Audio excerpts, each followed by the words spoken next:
Hello. Hi everybody, welcome to my channel, and today we have with us a very special guest, Mark Barnabas Lee, Data Protection Pal. How are you, Mark? I'm good. I'm good, and that was a really cool All right, intro you we have. have very good and clear audio, right? So that's good. I hear you loud and clear, Mark. On the channel, we are streaming live, and we've got quite a number of people registering with us. And as they are streaming live, we are going to basically uh, have a chat about data protection. And basically, I think we're going to start from the very basics. As you can see in this video earlier that was pre-play, um, Mhm. basically data or personal data is everywhere, and there is an increasing need to protect personal data that resides in physical forms as well as digital. There should be a systematic way in which we can store, retrieve, or delete the data when we don't need it, right? So today we have with us Mark Barnabas Lee, Data Protection Pal. He will take us through, right, all the necessary steps needed to understand data protection in Singapore and as well as in the region, right? I'll be So glad. perhaps, yeah. Thank you, Mark, for being here. And we're going to ask the first question is, so basically what we'll do is, if you're watching live, just say hi. So yes, Jen Lim, hello. We have started. So yeah, we welcome you.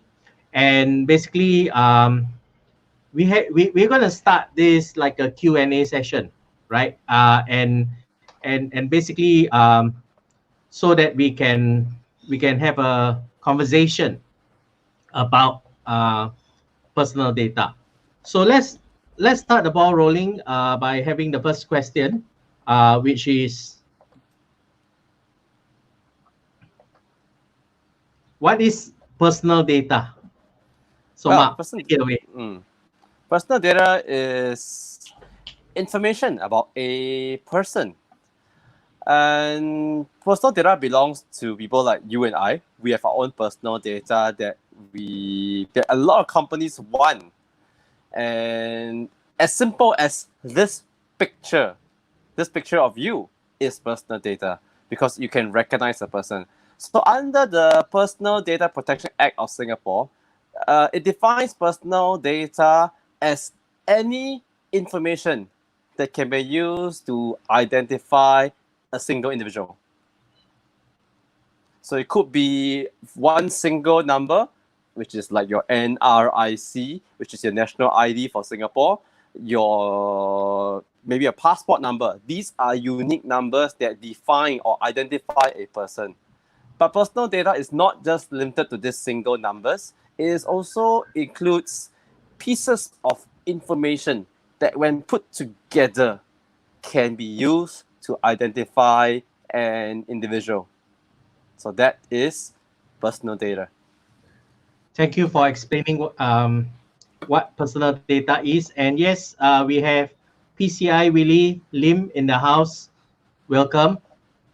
And Ping Soon says that there's a lag and we didn't hear Mark respond. Yes, there could be a lag.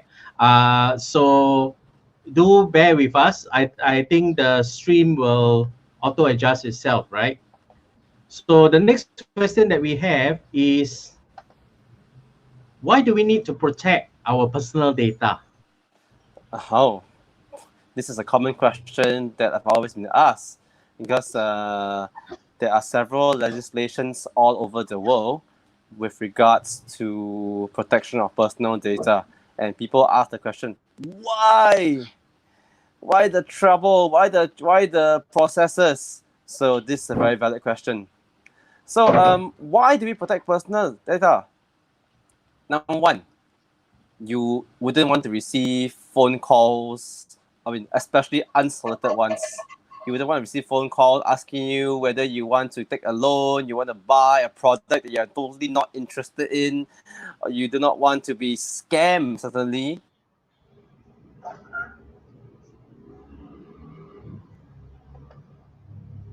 That's what is very important with regards to personal data. Because if someone knows a lot about you, they could possibly impersonate you and use this information for, well, the wrong reasons.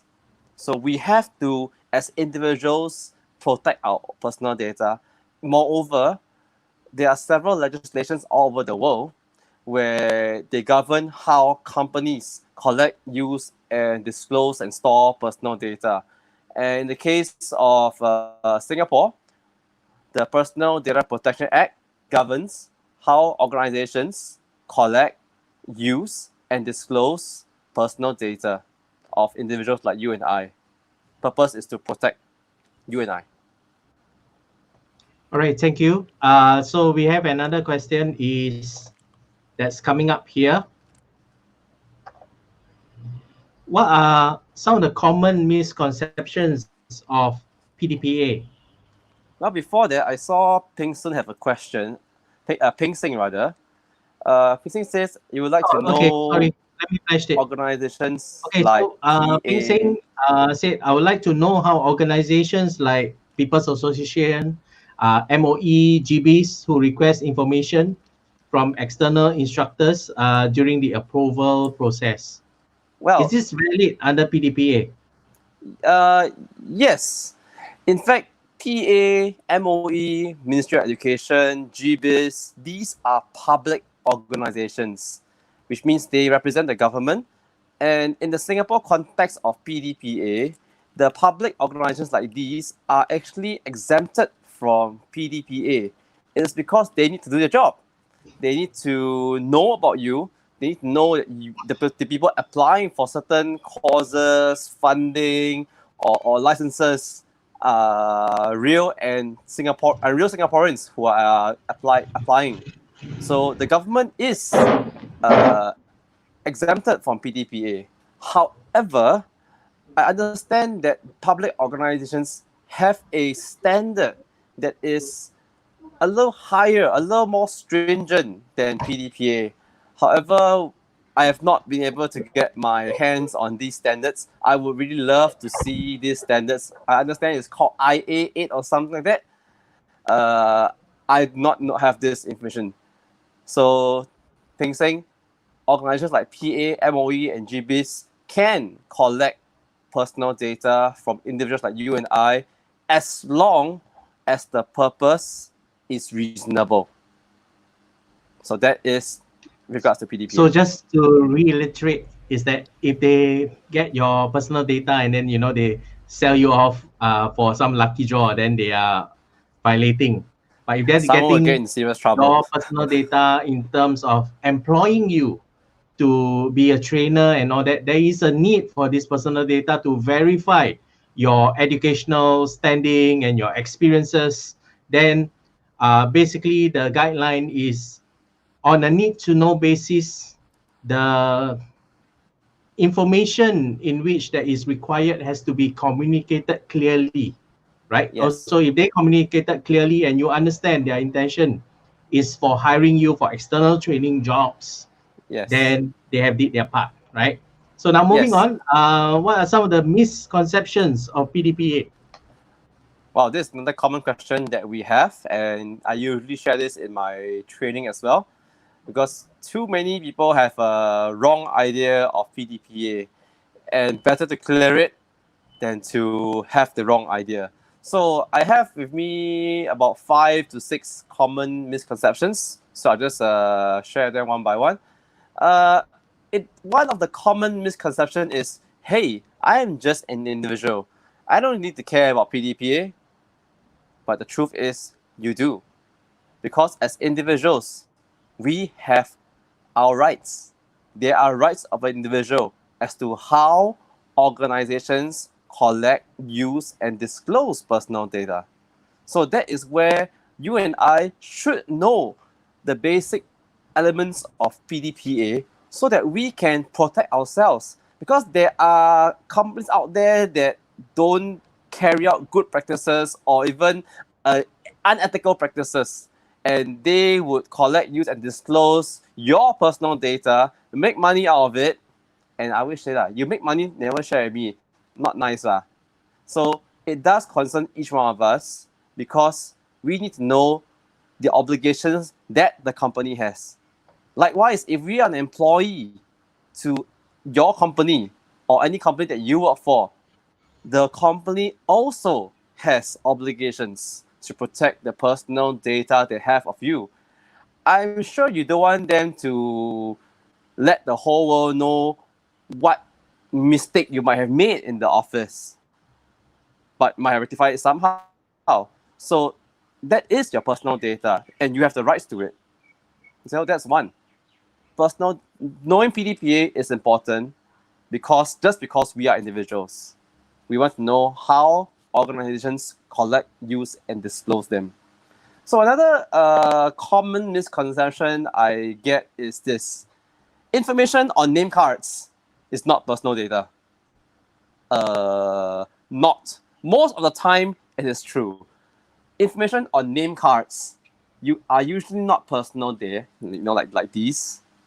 However, there are certain cases where the name card, when given to you, is personal data. So I do encourage you to go for courses to understand a little bit more on how you classify that kind of information, because business contact information under the PDPA is not under the scope of PDPA rather. So business cards, more often than not, are not personal data, but in certain contexts, they may be. So another common misconception I get is this: I only need to comply with PDPA if I run an online business. By now, I think most people already know this is not true, because all businesses, in fact, all organizations in Singapore need to comply with PDPA. And I'm not so sure whether those who are business owners will have received a love letter from PDPC just last week. Actually, it was ACRA, I'm sorry. ACRA sent a little love letter to all business owners to remind business owners to appoint a data protection officer. All businesses. So it means what? All business need to comply with PDPA. And in Singapore's PDPA context, not just businesses have to comply with PDPA, even non-profit organizations, church, temple, mosques, charities, they all have to comply with the PDPA as well. It makes sense because non-profit organizations also have volunteers, donors, members, customers. So all these contain personal data. So even non-profit organizations need to comply with PDPA. So I also reach out to non-profit to want to educate them, because many non-profit organizations just do good and they may overlook some of these compliance requirements, especially PDPA. So all companies in Singapore, all organizations in Singapore need to comply with PDPA. So, all right. Thank you. Is that all?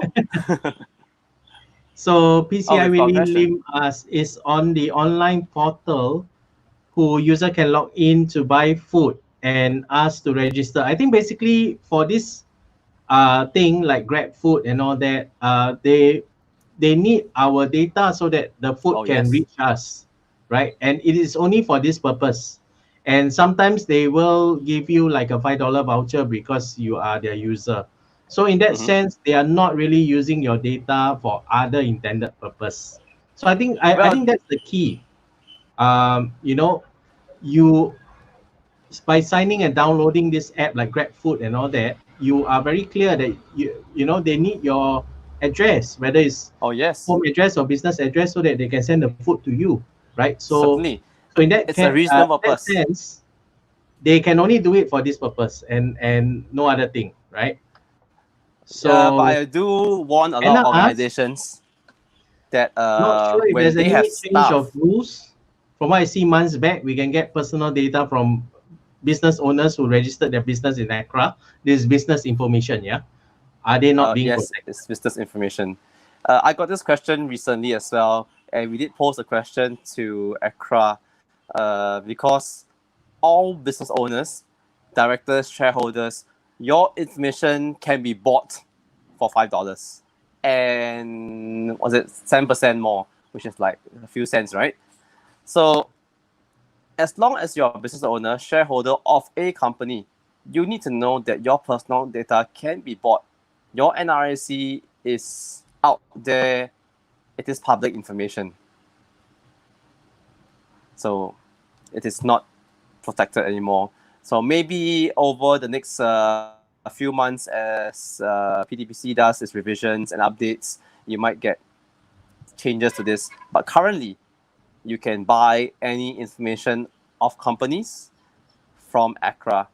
So if you are a business owner, you are a director, sleeping or active, you are a shareholder of a company, a partnership, a sole proprietor, please know that your information is public information. Yeah, thank you. So now we have another question. Can from Lina Go, can Hi, Lina. runner for causes or private organization collect the application form from participants? I think she's referring to, for example, these are the people that organize a mass run, right? Can they collect all this information? Again, it's for the purpose of identifying, and also if there's prizes involved, they will want to know who's the winner, and they will record their respective timing according to the name I think she tag refers to context that's being given. organizers of So training in courses, terms of if I understand. administratively, uh, people who organize events on behalf, for example, Standard Chartered Marathon Run, they get somebody to organize the marathon run. They are pretty aware that they cannot use this information other than just for administering the run and whatever activities that goes along with that, right? Yes. And I believe, especially if it's a bank organized events, they are very strict in terms of compliance that this information can only be kept for a few months. After that, everything will be completely destroyed. Am I right, Well, Mark? Eugene, that really depends on how the data was collected and what was agreed upon in the consent documents. As one of the obligations in PDPA, when personal data is being collected, there must be consent. There must be consent to collect. There must be consent to use. There must be also consent to disclose. So in the case of an event organizer, the event organizer would certainly collect some amount of information so that they can carry out, like you say, rightfully, carry out the job that they were asked to do. Of course, it doesn't stop the event organizer from outsourcing the collection process. Like, for example, Eugene, you would have done SEO for some companies, right? You would have done email marketing for some companies, and you would be the vendor, I would say, the partner that helps the organizer do marketing and then collect the data and then pass on this data to the organizer so that they can use. Am I right? So Right. in this sense, Eugene, you are functioning as a what we call data intermediary. You are being tasked by the data controller or the organization to do a task. And from between a data controller and a data intermediary, there should be proper contracts. And it really depends on the content of the contract to see, or rather to be very clear to both parties how personal data is being used, collected, or disclosed. Maybe I give you a real case. I mean, back in the days, I used to run a travel agency, and travel agencies are like the most at risk one of the most at-risk businesses because we collect data from customers. A lot of data, mind you, name, NRIC, password number, phone number, medical data, even next of kin. And we as travel agents would collate all the data and then disclose this to a third party. So we have to let the customer know that, hey, we are going to disclose your data to a third party. I'm going to give some of your name, your certain information to the hotel. I'm going to give some of your information to the insurance company. I'm going to disclose some of your name and details to the tour guide in the 3 cities you're going to go for. So we are so at risk. And I have to then remind my associates in those countries, hello, this data I give you must destroy after use. That's part of the contract. And I remind them, please do so. So that is where, as an organization, I must be very careful of what kind of contracts I have between the organizations. So in the case for Lena, I'm looking at what you're saying here. You are actually talking about WSQ courses. You are working with an organization. So if you are working with an organization, means you are helping an organization organize clusters. Then yes, you are a middleman. So you need to know what you can do and what you can't do. So that's where you have to look and review your contracts between yourself and the data controller. So I hope that answered the question. But remember, consent is always required. Yeah. So before you collect, use, or that's one disclose. question. Basically, we are trying to facilitate questions so that you guys can start asking some questions, right? So we have another question that is this. What are the benefits for businesses to comply with PDPA? Yeah. Wow. There are certainly many benefits. And one of the major benefits is really branding. Let's put it this way. If you are a business and your customer knows you take the protection of personal data very seriously, do you think your customers will trust you more? It's about customer confidence. And if I mentioned earlier about non-profit organizations, you need to build trust among stakeholders. And stakeholders doesn't mean only customers. It could mean volunteers, beneficiary. There have been incidents of non-profit organizations being enforced by PDPC because they didn't take care of personal data enough. So having a good data protection policy in the organization will certainly raise confidence, customer confidence, and build trust among stakeholders. And it could include staff, volunteers, donors. Yeah. And another good reason for complying is it helps to eliminate time in handling complaints and incidents. I mean, if a company has no processes or SOPs with regards to handling personal data, imagine when something does go wrong. Gosh, it's going to kill a lot of time. I mean, would you rather spend more time doing service recovery, or would you want to spend more time doing sales? And the most important, in Singapore, this is Singapore, where the fines are for not complying, or if you do not comply or you get enforced by PDPC, the fines are not cheap. Do you know how much the fines are in Singapore? The maximum fine in Singapore? The maximum fine in Singapore for the breach of PDPA is up to 1 million Singapore dollars. Not a small sum. So I do want to comply. So how will you Gabriel has a answer this, question. Gabriel E? How do the government do an audit on a non-profit organization for PDPA compliance? Wow. There is, I understand for non-profit organizations, there is an association. There is a government organization that controls them.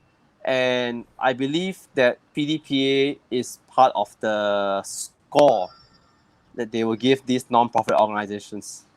So, but the PDPC per se, PDPC is the Data Protection Commission of Singapore. They do not audit companies, not that I know of. So for non-profit, it will be the association. Let me see if I can find the name of that association or organization that does this. Okay, so do you have another question?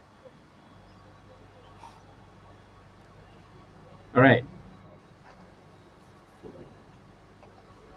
So Lina was saying that those guys who work for the organization to attract participants and collect application form on behalf outside the office. So basically, as long as they are collecting within the constraints, and if the person is the one that violate and leak out the data, then the person is liable, right? Because the person you employ to collect all this, firstly, you have to do a strict screening process, right? Right? So, Mark, are they allowed to do that? I mean, that's part of their job scope, isn't it? Well, I would have to share what I've seen in PDPC and the cases that we've seen so far. We haven't seen the PDPC enforce it on an employee. So by far, from the cases that we noticed from PDPC, if the employee makes a mistake or causes a breach, it is the organization that is accountable for the breach of personal data. Just like SingHealth, it was through a single computer. A malware came into the system, came into the network, and eventually more than 1 million people's personal data were released to the dark web, including our Prime Minister. So the employees, by far, will not be enforced under PDPC. PDPC will enforce on the organization. And I must say, all over the world, it seems to be that way as well. All right, so we have Magdalene Lim in the house. Welcome to you, Magdalene. Hi, Madeline. She says, hi, Eugene and Mark. Hello. I'm curious about managing personal data for a mix of locals and overseas contexts. As a local company, must we comply to manage them in a safe way? So, Mark, take it away. Very good question, Madeline. Yes, as long as you handle personal data of your customers, you have the obligation to protect them. So your question is, you have local and overseas context.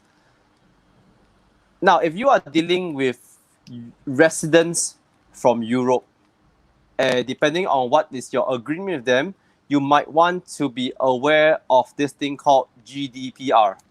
GDPR stands for the General Data Protection Regulations. It is the what we call triple gold star in data protection standards internationally. It is the data protection standards for Europe, and it applies for all European customers. It is a bit more stringent than PDPA, and there's one particular rule you might want to take note of. That is that residents of Europe have the right to be forgotten, among other rules as well. So you got to be aware if you are dealing with European customers. So for companies that deal with Europe, they would certainly need to comply some area. Just a couple of weeks ago, I met a client who is doing a project in a European country. They are working with a port. They are doing some recording work, let's just say. So they were thrown like 50 questions on personal data protection, and they called me. And the first thing I told them was, let's go for a course first. Let's do a course on Personal Data Protection Act, and then we discuss about these 50 questions that you were asked. So a 2-day course turned out to be a 1.5-day course with half-day consulting, which was quite fun.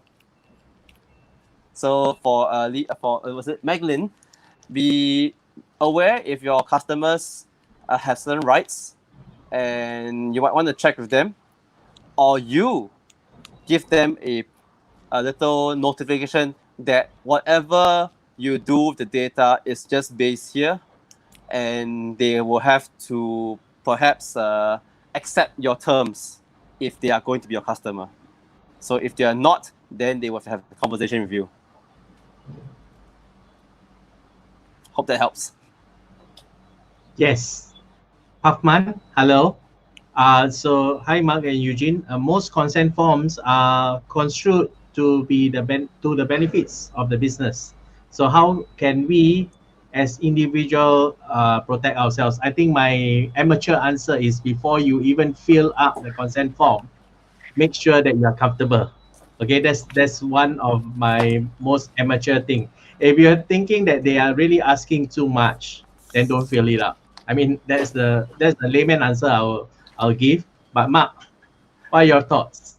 Well, I'll refer to the purpose of PDPA.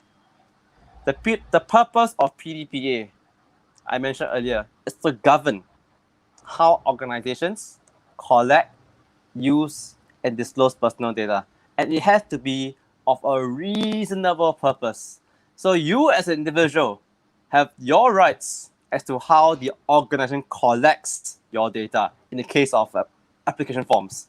So if you feel that you're not comfortable with something, you can ask. It is your right to ask, excuse me, organization, why do you need this piece of information? Why do you need to know my annual salary, for example? Is there a very good reason for it? If they do not give a good reason, then you do not have to give. I mean, you know those days when you go for lucky draw coupons? I mean, you fill up lucky draw coupons when they ask for name, NRIC, even your dog's name. It's like ridiculous, right? But today, most people would know, why do you want my NRIC? Why do you need my annual income? So in the case of a lucky draw coupon, it is seriously reasonable that you really just need my phone number. You don't even need my NRIC number. Unless you're giving me a house, I don't mind. Right? So you see, we have to then make a judgment call. What is reasonable? So to the business owner, you gotta think through what is reasonable. And then you say, oh gosh, reasonable. That word is questionable. Because what is reasonable to one may not be reasonable to another. So that's where we say that a lot of wisdom is required in creating your data protection policies. So I hope Yes, that answers I the want to question add Pasma on one asked. part because I saw before we get on what advice that you give to SME, right? I saw one interesting question by Lina again.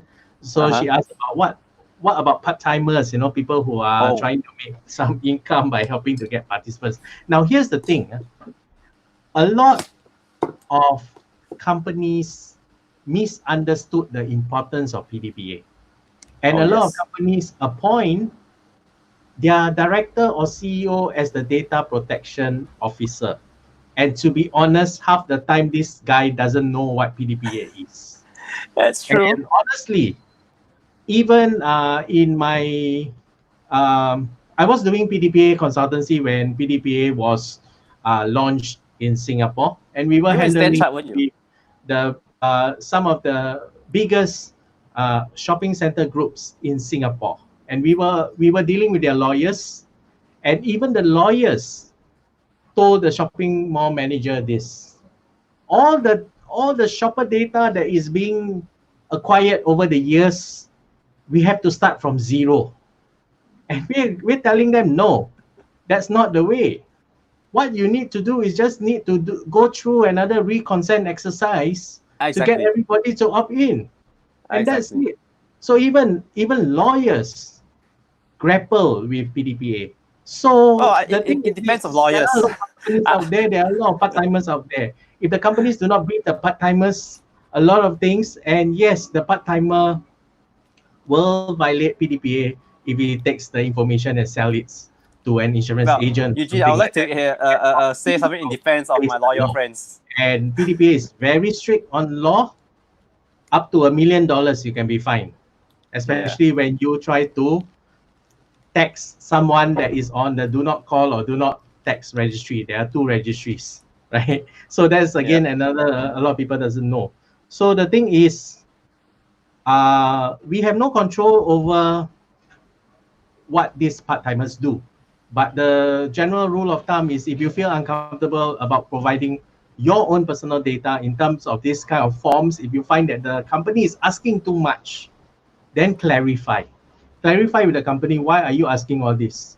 When I'm just participating in a course, why are you asking my father, mother, and all that? You know, they don't need to know actually to that depth, Mm-hmm. right? So I mean that's the general rule of thumb. And Magdalene say yes, it does. Your information does help her answer her Okay, doubt. Eugene, So I'm thank going to you. talk about the lawyer's part. That's why we have this session. I have Because to there's say a something lot in of defense of lawyers. misconceptions, right? Yeah. I want to say something in defense And of yeah, lawyers, yeah? Hang what on, advice can you give SME? hang on, because I'm going to say something in defense of lawyers. Lawyers are there because their job is to defend the companies. So lawyers give 100 protection. They take the lowest risk. That's why possibly in that situation when Eugene was at, the lawyer said you cannot use all the data collected before. You can start from zero. They are not wrong. Okay, so there is a balance between 100% protection and application and use. So the business owners or managers will have to exercise wisdom on where to balance this. Because if you have 100% protection, then it's going to be very hard to do certain things. So that's where wisdom has come in. So that's where I do recommend that you seek help or assistance or advice from people who are familiar with data protection. Yep. So in terms of Lina's question for part timers, it really, really seriously depends on the contractual agreement, because you could be functioning, and I can understand your situation, because you probably be functioning as a data intermediary. You are collecting data on behalf of the organization. So the organization is still accountable, but you as the person collecting, you have responsibility to ensure that it is well protected and the purpose of collection is made known very clearly to the person whose data you're collecting. So it is really the organization's obligation to educate all part-timers. Even the Grab rider that delivers food to your house, they would have to sign a code of conduct. They are getting a lot of information about the person they're delivering food to. Home address, phone number, sometimes even photograph. What if they deliver food to your home and they see a very pretty daughter of yours? They screenshot and say, "Oh, I'm going to stalk this homeowner." There is a code of conduct. But nothing is going to stop the Grab rider to do that. Seriously. So companies have to be very careful because the company is still accountable.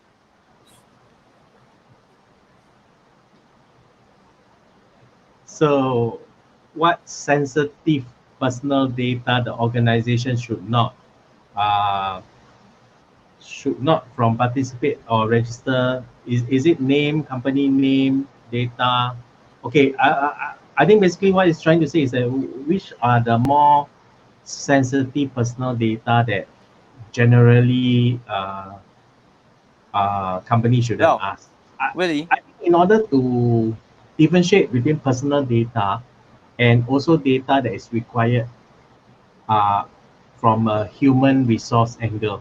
For example, if you're asking for job and all that, there are certain HR information that you need to provide, because basically a lot of companies are now practicing on background checks before they even hire you, because just in case they hire the wrong part-timer and then the personal data get compromised. So that's why HR data is a bit different.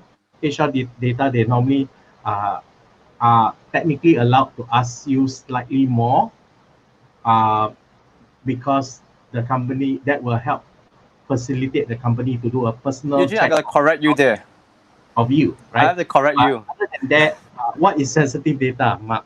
Okay, first of all, Eugene, I gotta correct you. The company cannot over collect data for whatever reason.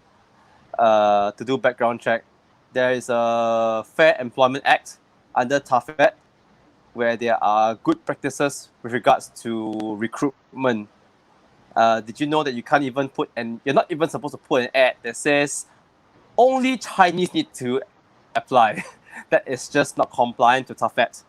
All right, so I have to correct you there that the company should, on recruitment, should follow best practices of TAFED. You can find out more from SNEF and TAFED itself. So to address Willy's question, what is sensitive data?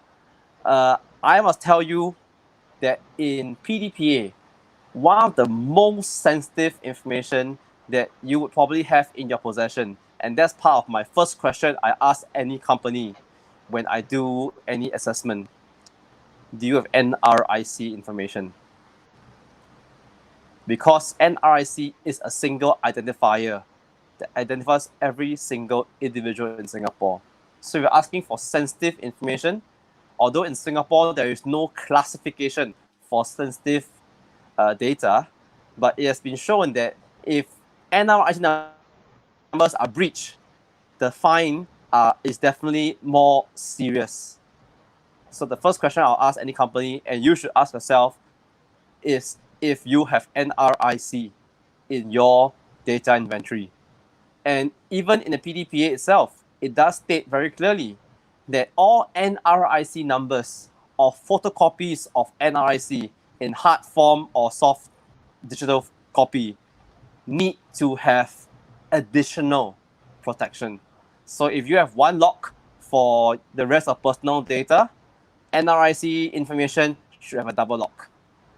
So I hope that answers that question in a bit more specificity.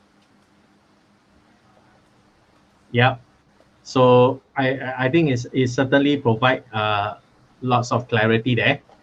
And right now, yeah, Magdalene, could you elaborate a little more on your point of being reasonable?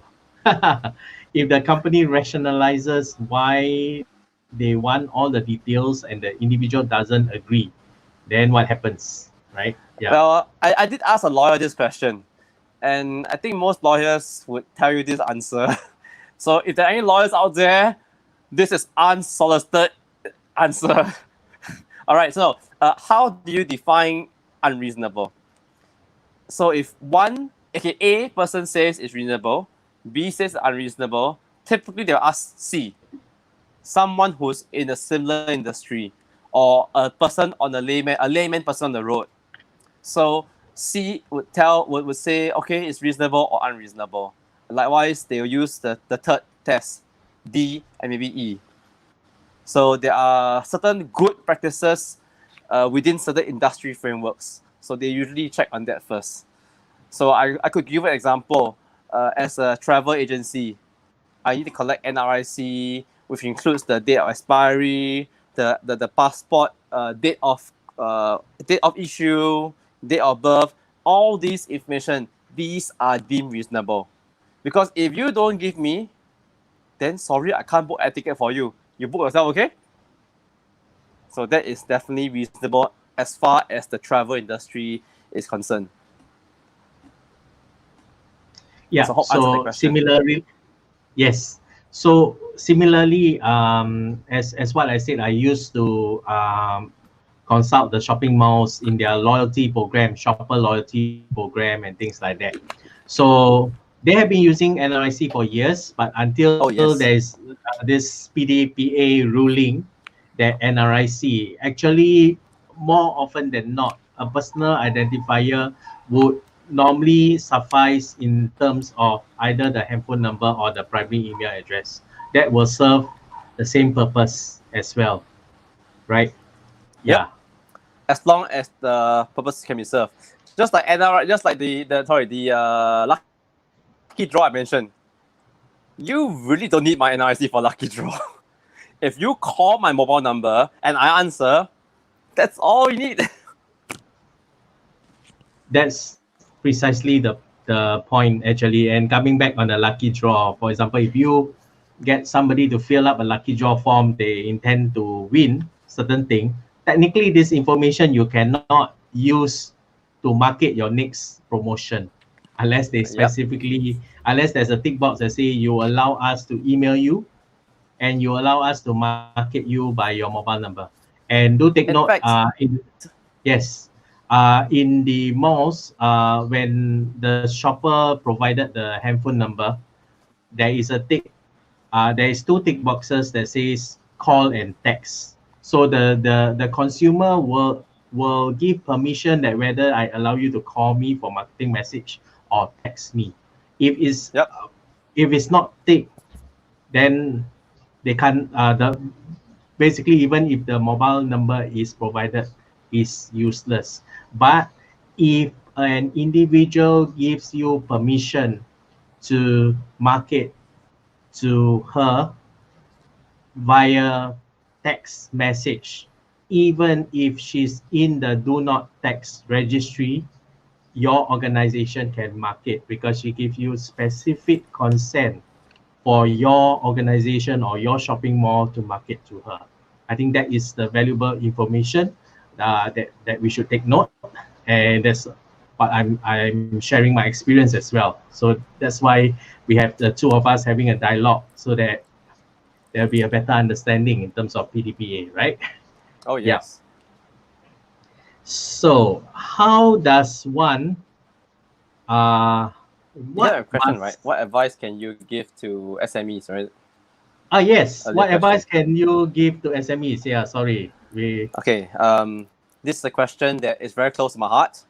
I'm also an SME, and I first came in contact with Personal Data Protection Act in 2014. I think the same time as you, right, Eugene? Yep. Yeah. In 2014, I was running a dating agency. Yes, we were accredited by MCYS then. We have a trust mark, And those days are like, what is this PDPA? Gosh, it's so troublesome. A lot of processes, and I'm just a small company. And then I went for my first PDPA course, and like, oh wow, it's very important. And one of the things I realized is that, especially when your business deals with funding from the government, like in the case, I think Lina's case, where you deal with ATOs and training, and in my case, I was dealing with people who were single. And there's a grant also for singles. Sorry, Eugene, you don't qualify. You're expired. All right, so there's a grant for singles to take part in activities organized by the government, by SDN, and we are the ones that are doing it. So certainly it is important to comply. So for SMEs, the first thing to do is be educated. Be educated about PDPA. Be educated about what you can do, about what you can't do, where the red OB line is. Because while there are a lot of gray lines or unclear rules, like the question we were asked earlier, what is reasonable, what is not? So that is a lot of debate. But at least you must know where is the red line, where is the OB line, where is the out of bounds line. Be educated first. Go for courses, learn from WSQ course. There is a WSQ course for the fundamentals of PDPA. I am actually one of the trainers that teach this course as well. The course is really good, and you even get a very huge textbook. Let me just grab it for you and take a look. Here you go. You see, you get this very nice textbook, 241 pages of information, and this is really good stuff. Okay, so it gives you a good start to data protection. And I must say the second thing is to get started. Once you get educated, get started. To be 100% compliant or super duper compliant, it will take some time. Data protection is not a one day thing, it is a journey. It's a journey that requires the entire organization to comply. A culture needs to be built. So, depending on how big your organization is, time, it will take time. So, the first thing is get educated, second, get started. As simple as getting a privacy policy, as simple as telling every single staff, hey, staff one, data protection important. Staff two, you do receptionist, you collect data, please be careful. IT guy, IT guy, make sure our cybersecurity is safe. And that brings me to my point three, cybersecurity.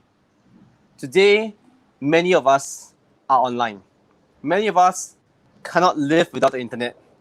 And the government is encouraging all companies, even the hawker, even the store, the owner, the retailers to go digital. While we become more productive by going digital, we must take care of our cybersecurity. The last thing you want is to receive a breach of personal data because you are unaware or because you have a slip, or worse, if your staff have a slip.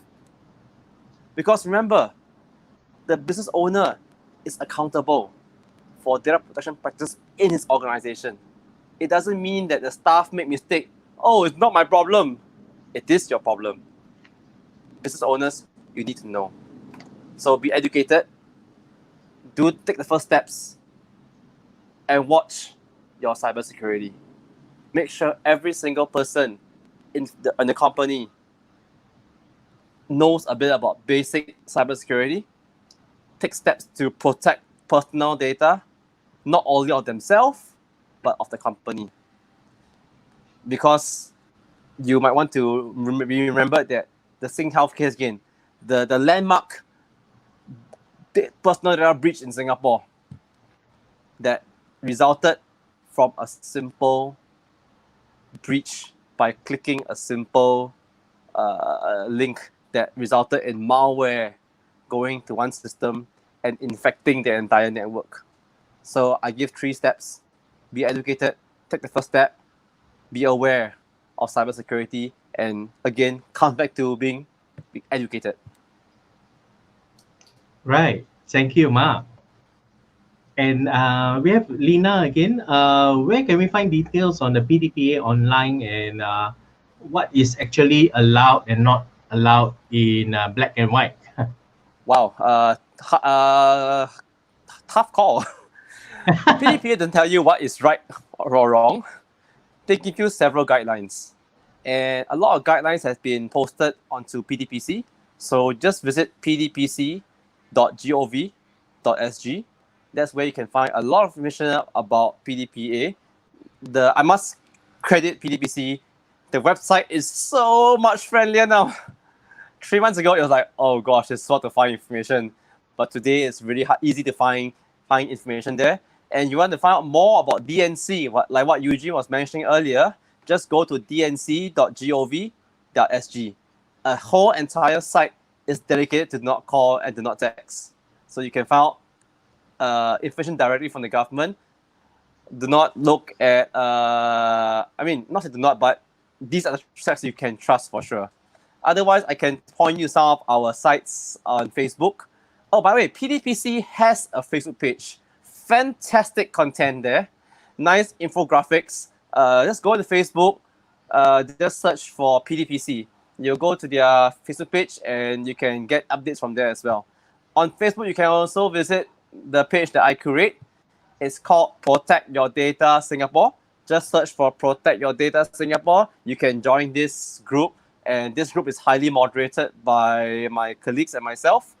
We post information about personal data protection as well as cybersecurity, not just from Singapore, but around the world. And that's where we share content. This group was actually created just for fun, for me to create information. And then my friends scold me, why are you so selfish, never share?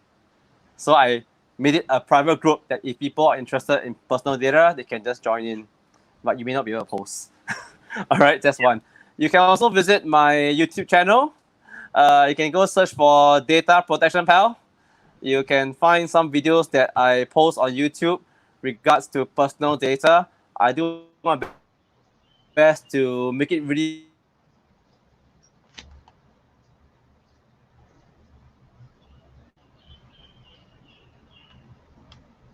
learn about it. Did you just miss me just now? Sorry, you can just go Yeah. to YouTube again, Data Protection Pal.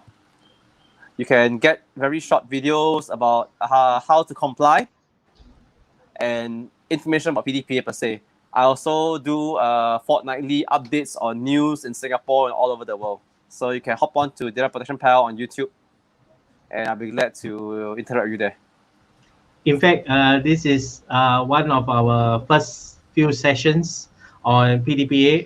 If it is proven to be popular, and if you want this platform to continue, just later just type please continue or something like that. So we will try to continue the series because we are not sure whether there's demand, right?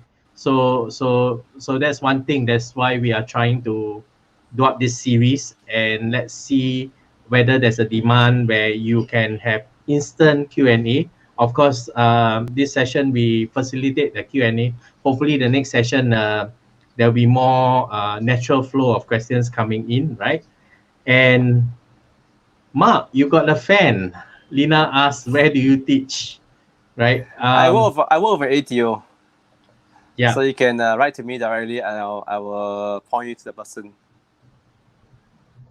Okay. Yes.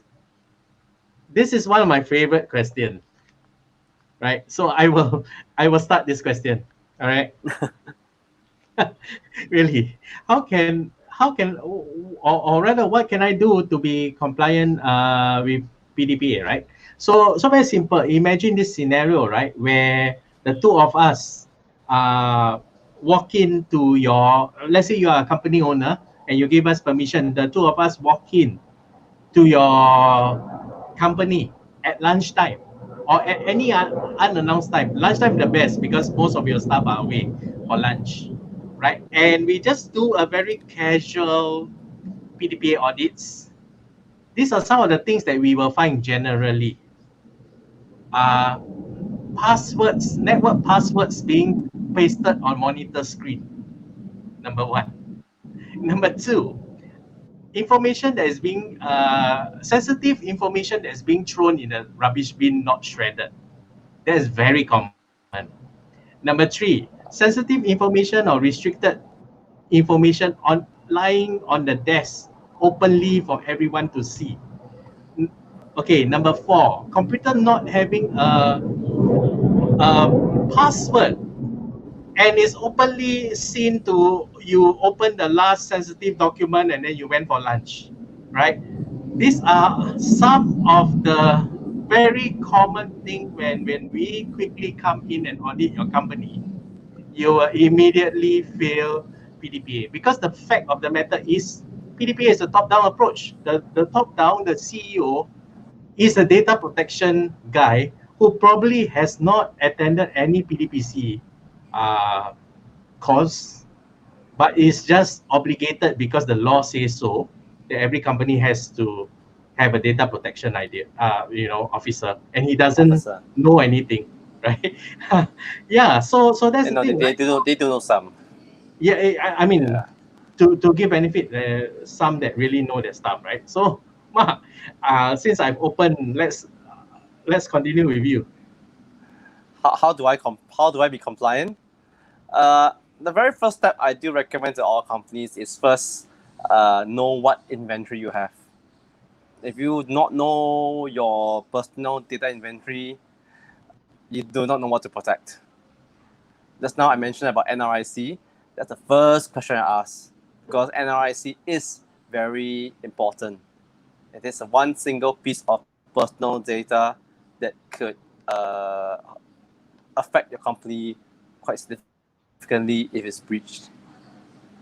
So the first thing is I would recommend is do a personal data inventory. And like I mentioned earlier, the three things: to first be educated, take the first step, and first step should be to do your data inventory. And number three, look at your cybersecurity, and then re-educate yourself again. But I tell all business owners, data protection compliance is not a one-day thing. You can't do it in one day, 1 week. It's a journey. It's a journey that trickles down from, like what Eugene said, from top management to down. I know of a HR director or manager, I can't remember her role. She left her organization because she couldn't get the directors to buy in. So she couldn't handle it. She left the company. So, given the very important role and responsibility of a data protection officer, I must say, please support your data protection officer. And any of you out there, if you're data protection officers, I feel you.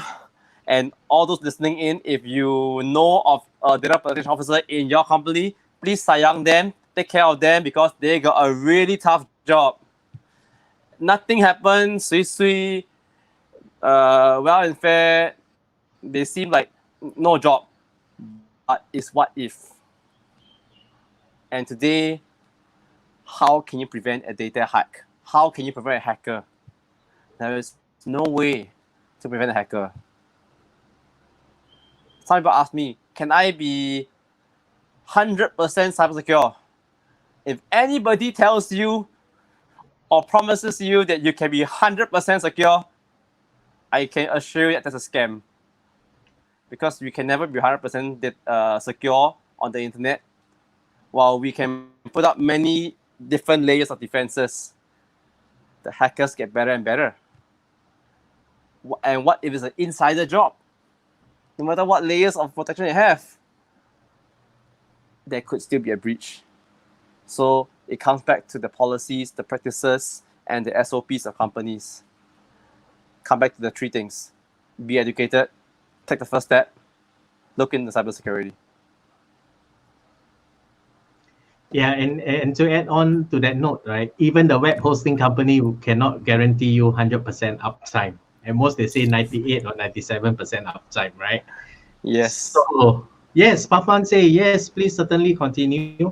It helps the listeners and all the best, guys. Thank you for the encouragement, because we certainly trying to see if we can at least do a once a month, maybe, right? So Lina says, thank you very much. Please continue. Can I have your Facebook name? And you can search for me on Facebook. Just search for Mark Barnabas Lee.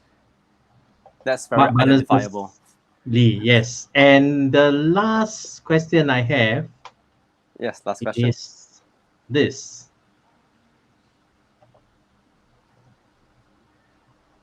And the last question is? And the last question is this. So where can our viewers learn more about PDPA? Yeah.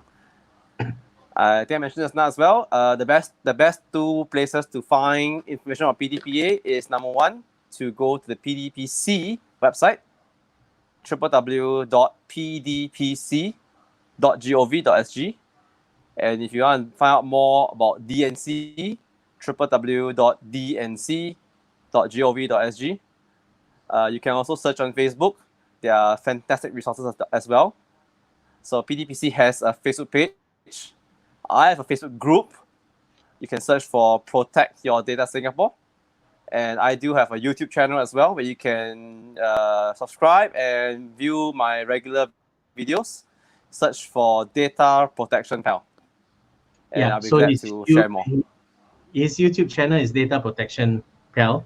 And if you're watching this and you really like us to continue, so do like and do share this video, because it will really encourage us, because trust me, we really put in a lot of effort to prepare and to make this live possible for you, right? Subscribe to my channel. I am SEO King if you have not done so. Basically, I do a lot of digital marketing content, but data is a subset that we cannot ignore. So that's why we will do a joint show with our dear friend Data Protection Pal. And in fact, we are trying to cobble together a website. It's still very preliminary stage. Mark, you want to do the honors? You can type the comment there. Okay, I'll glad to point you to our website, complypdpa.com. You can type it out. If you're keen, just drop Eugene or me an email, and I'll be glad to also send a little ebook to you as well on the first steps to comply PDPA. So I've put together some simple information for learners who want to find out more about PDPA, a very short ebook for you for being here today. So I hope it really helps. And if you would like to find out more and do an assessment for your organization, I would be glad to have a conversation with you as well. So really, thanks for watching. Thank you, really, for thanking us. Really says thank you, both Eugene and Mark. Very helpful tips on PDPA. I get a better understanding that how PDPA is more important, right? And the I'm glad to be here website. today too. Yep, the website that we're talking about is actually complypdpa.com.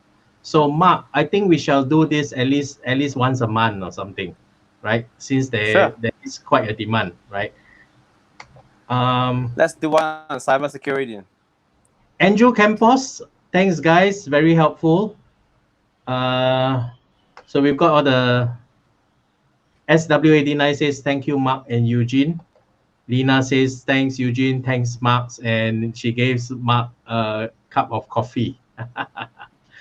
That's nice. Next time we can have tea, all right? So Chinese tea is my favorite.